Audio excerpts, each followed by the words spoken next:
North south বিশ্ববিদ্যালয়ে বাংলাদেশের ক্ষমতায়ন, নেতৃত্ব, ঐক্য এবং প্রবৃদ্ধির পথ শীর্ষক সেমিনারে অংশ নেন রাজনীতিবিদ, বুদ্ধিজীবী, অর্থনীতিবিদ ও শিক্ষক সহ নানা শ্রেণী পেশার মানুষ।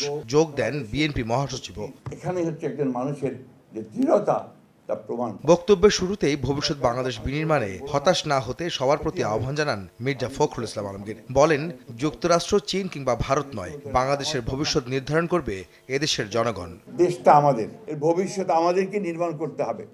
ওই আমেরিকা থেকে এসে ট্রাম্পও তৈরি করে দেবে না, বা আপনার চীন থেকে শি এসেও এটা করে দেবে না, অথবা ভারত থেকে মোদিও আমাদের ধাক্কা দিয়ে কিছু করতে পারবে না। এত যে রক্ত ঝরলো, এত যে মায়ের বুক খালি হলো, তার পরিণতি কি হবে শেষ পর্যন্ত?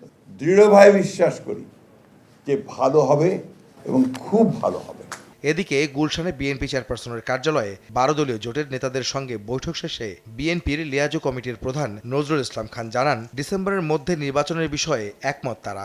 ডিসেম্বর মাসের মধ্যে নির্বাচন যাতে অনুষ্ঠিত হতে পারে এই সদিচ্ছা পুনর্ব্যক্ত করে নির্বাচন অনুষ্ঠিত করুক, এটাই আমাদের দাবি। আমরা এই সরকারকে বসিয়েছি এই প্রত্যাশায় যে দেশে গণতন্ত্র পুনঃপ্রতিষ্ঠায় তারা ভূমিকা পালন করবেন, তারা জন আকাঙ্ক্ষা অনুযায়ী কাজ করবেন বলে আমরা আশা করি। কাজে এই সরকারের বিরুদ্ধে আন্দোলন করার তো কোনো প্রয়োজন আছে বলে আমরা মনে করি না।